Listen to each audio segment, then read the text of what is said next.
নতুন দেশ গড়ার সুযোগ যেন বৃথা না যায় আহ্বান প্রধান উপদেষ্টার। মরণোত্তর শেষ করে শুধু জীবিতদের স্বাধীনতা পদক দেওয়ার নির্দেশ। থেমেও থামছে না গার্মেন্টস শ্রমিকরা। গাজীপুরের কালিয়াকৈরে আবার বিক্ষোভ, ঢাকা টাঙ্গাইল মহাসড়ক অবরোধ। দেখছিলেন ক্রাউন 7 সংবাদ শিরোনাম, এবার বিস্তারিত। ভিন্ন খাতে গুরুত্বপূর্ণ অবদানের স্বীকৃতি হিসেবে এবছর 7 বিশিষ্টজনকে স্বাধীনতা পদক দেওয়া হয়েছে। মঙ্গলবার সকালে উসমানী স্মৃতি মিলনায়তনে প্রধান উপদেষ্টা ডক্টর মোহাম্মদ ইউনূস এ পদক তুলে দেন। বিজ্ঞানে অধ্যাপক নজরুল ইসলাম মরণোত্তর, সাহিত্যে আল মাহমুদ, শিল্পে নভেরা আহমেদ, সমাজসেবায় ফজলে হাসান আবেদ, সঙ্গীতে আজম খান, শিক্ষা ও গবেষণায় বদরুদ্দিন উমর ও বুয়েটের প্রয়াত শিক্ষার্থী আবরার ফাহাদকে স্বাধীনতা পদকে ভূষিত করা হয়েছে। প্রধান অতিথির বক্তব্যে প্রধান উপদেষ্টা ডক্টর মোহাম্মদ ইউনূস বলেছেন, ৭১-এ দেশের মানুষ ন্যায়ভিত্তিক সমাজ প্রতিষ্ঠার আকাঙ্ক্ষা ছিল, যা এখনো পূরণ হয়নি। এদেশের মানুষকে ভোটাধিকার থেকে বঞ্চিত করা হয়েছিল। ২৪ জুলাই গণঅভ্যুত্থানের মধ্য দিয়ে জনগণ আবারও জেগে উঠেছে। নতুন বাংলাদেশ গড়ার সুযোগ যেন বৃথা না যায়, সেই আহ্বান জানান প্রধান উপদেষ্টা। নির্দেশ দেন, মরণোত্তর পুরস্কার দেয়া শেষ হলে শুধু জীবিতদের দেয়ার নিয়ম চালু করার। মহান স্বাধীনতা দিবস কাল।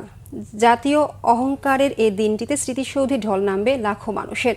তাদের হৃদয় নিংড়ানো শ্রদ্ধা আর ভালোবাসার ফুলে ফুলে ভরে যাবে শহীদ বেদি।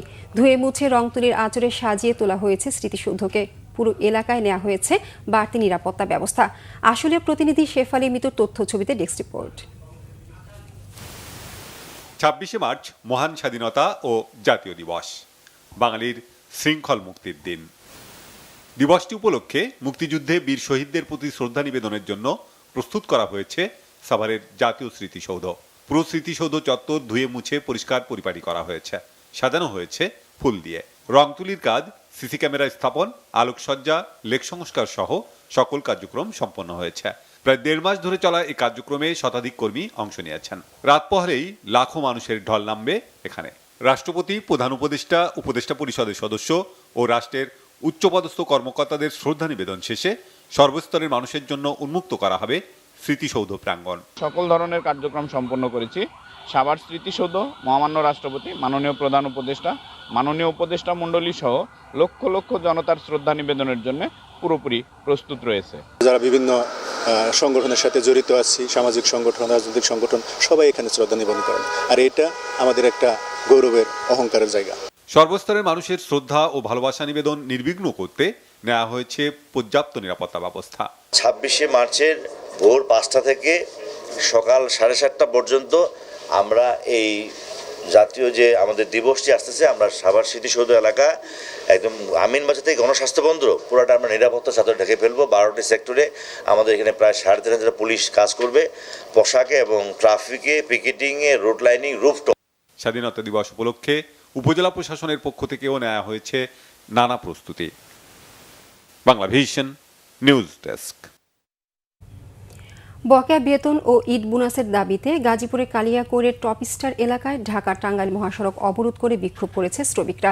সকাল 7:30টায় ঢাকা টাঙ্গাইল মহাসড়ক অবরোধ করে তারা। এতে ওই মহাসড়কে কয়েক কিলোমিটার জুড়ে তীব্র যানজট সৃষ্টি হয়। ভোগান্তিতে পড়ে পথচারী, যাত্রী ও যানবাহনের চালকরা। শ্রমিকরা জানান, বকেয়া বেতন না দিয়ে হঠাৎই কারখানা বন্ধ ঘোষণা করেছে কর্তৃপক্ষ। শিল্প পুলিশ শ্রমিকদের বুঝিয়ে মহাসড়ক থেকে সরিয়ে দেওয়ার চেষ্টা করে। পরে সেনাবাহিনী ও বিজিবি ঘটনাস্থলে গিয়ে শ্রমিকদের মহাসড়ক থেকে সরিয়ে দেয়। সকাল 8:30টায় ঢাকা টাঙ্গাইল মহাসড়কে যান চলাচল স্বাভাবিক হয়।